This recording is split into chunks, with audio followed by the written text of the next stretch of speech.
you all. I've missed you. I've been on a vlogging hiatus this semester while I worked on some other projects, but I'm back and I'm so excited to talk about one of my favorite topics, which is summer yard sale shopping. So this is going to be probably a 3-part series, and this first 2 parts are actually going to focus on how you can hold a successful yard sale this season to maybe help you through whatever is going on economically in your own personal life. So, advertising. It sounds small, but it's actually phenomenally important for a good yard sale for 2 reasons. First, the more people come to your yard sale, the more items you'll sell. Second, the more people come to your yard sale, probably the more you will sell those items for. Because with how flexible and negotiable yard sale prices are, the more people are there, the greater perceived value your items will have. And people are likely willing to pay more because they realize that if they're not willing to pay the price that you're asking, someone else is. Just because of how many people are there. As a consummate yard saler, I can tell you this is a very definite principle, and you want a good turnout at your yard sale. So, there are 3 major ways that we can advertise. Remember, the focus of every advertising method you use is to A, make people want to come to your yard sale, and B, make it easy for them to come to your yard sale, because yard salers are very opportunistic. They're basically looking for the easiest way to find a good value. So we're going to look at how these 3 methods each fulfill those 2 goals. Make them want to come and make it easy for them to come. We'll start with the newspaper ad. Now, a lot of people will tell you that putting a newspaper ad in is not worth the money if you're having a yard sale, and sometimes they are correct.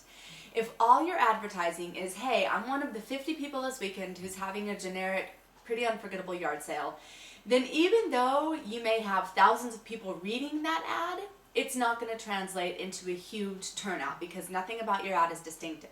But there are things that if you're selling in your, there are elements of a yard sale that if you advertise them, when those thousands of people read that information about what makes your yard sale distinctive, it's likely to result in a larger turnout. There are 3 types of things that are really helpful to put in an ad. First, if you're selling a distinctive item or an item that people always want to buy and have a hard time finding.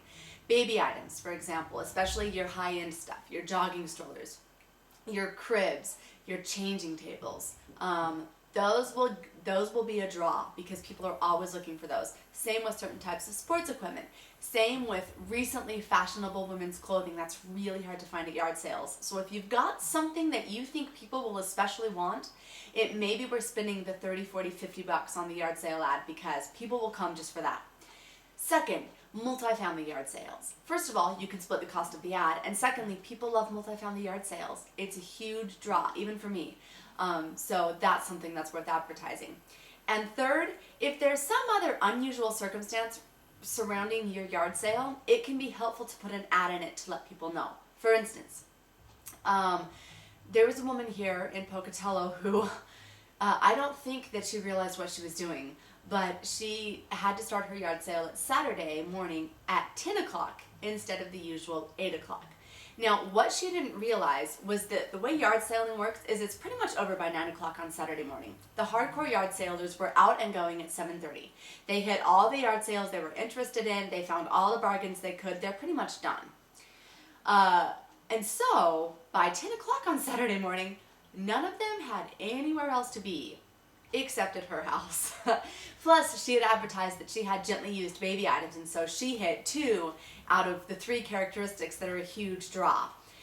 And I'm telling you, it was like being outside of Walmart on the morning of Black Friday. There was a huge line of people, and when she finally unveiled her garage sale, the poor woman nearly got trampled.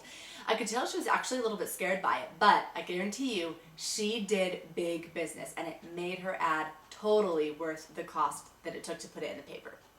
So, those are the 3 characteristics. If you've got a multifamily yard sale, if you're selling something that is particularly sought after by secondhand shoppers, or if you're starting it at an unusual time that will attract people who otherwise would be busy at other yard sales, those can all be things that make it worth spending the money to put your ad in the newspaper. Now, the second way of advertising, it's free, it has unlimited text, and you can add up to 4 photos. Craigslist.org. If you've never put an ad on Craigslist, it's very easy. You just go there, you click your city or your general area, you click on garage sales or yard sales, whichever category it's labeled as, And then up in the upper right-hand corner, there's a thing that says Post My Ad. You click on it and you can type as much as you want about your yard sale, and you can add up to 4 photos. Now, these are the things that I would recommend including if you want that Craigslist ad, which is totally free, so there's no reason not to put it in, if you want that Craigslist ad to translate into lots of shoppers. First, anything distinctive that you have, just like we talked about. Second, if it's a multifamily, just like we talked about. Third, your address. And I know this sounds obvious, but I've seen a lot of Craigslisters who don't put their address in the garage sale listing. I think maybe they're expecting people to call them or email them to get the address, and it's just not that likely to happen. So if you're holding a yard sale, you're inviting strangers to your house anyway, you might as well put your address in the Craigslist listing because it will result in a higher turnout. Give as much detail as you want to give. If you've got a ton of different things and you want to say, hey, I've got baby items, I've got books, I've got games, I've got toys, list it all. There's no limit on the text. And finally, upload photos of your most prized items, the things that you think are going to be a big draw. If you actually put photos of those on Craigslist, that's huge because people form an emotional connection the minute they visually see something. And they will write on their calendar, I know because I've done it before, they will write, you need to be at 112 West Carter at 8 o'clock Saturday morning because you want to buy that crib, or whatever it is that they saw that picture of. So pictures are huge. Your prized items, your collection of books, whatever you think is going to be a big draw, put pictures. You may consider using one of the picture slots to contain a hand-drawn map. This links back to what I said before about making it easy for people to come.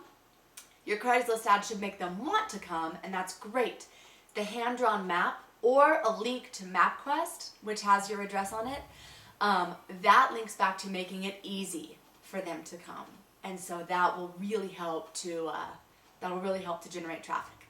Now, the last method of advertising generally needs to be focused on making it easy for people to find your yard sale, and that is the yard sale sign. First of all, don't use those pre-made signs that say yard sale on them.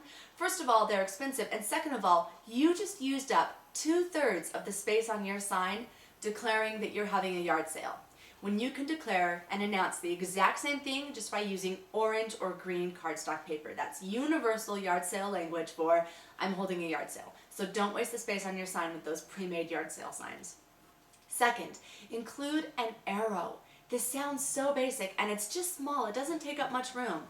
But I'm telling you, you have no idea the number of times that I have pulled up to a corner and on the telephone pole to my right, there are 3 yard sale signs. Every single time, I will go to the one that has the arrow because I don't have time to figure out where 112 Flandreau Drive is. I don't even know where that is, what part of town that's in. And I don't know where 96 West Carter is, but I know how to turn left. And so if there's an arrow telling me, hey, turn left, that's what I do. The arrow's huge. Second, again, if you've got those specialty items, you can just declare them with one word. Baby, sports, books, clothes. You can put them around the edge so people know, oh, okay, is this something I'm actually interested in getting? And then if you have room, you can put an address, just in case someone knows where that area of town is. But if you don't have room for it, don't stress out about it. Because as long as you have an arrow and you continue having arrows at reasonable intervals, people will find your yard sale. Goes back to making it easy for them to find it. And finally, you want to make sure you include a date, because yard salers pretty much assume that if the sign is up, the yard sale is on. And I've actually seen people who didn't take down their signs and didn't put a date on there have people show up the next Saturday because they saw the sign and thought the yard sale was on. So those are the elements that you'll want to include. Okay, to recap. When you want to advertise a yard sale, you want to make people want to come and you want to make it easy for them to come by including in the newspaper, on Craigslist, and on your signs, things like what you're selling, how to get there, and when and where, of course, it's going to be held. So, I hope you have a fabulous yard sale season. If you feel like it, leave a comment or come into the forums and let us know how your yard sale went. Good luck.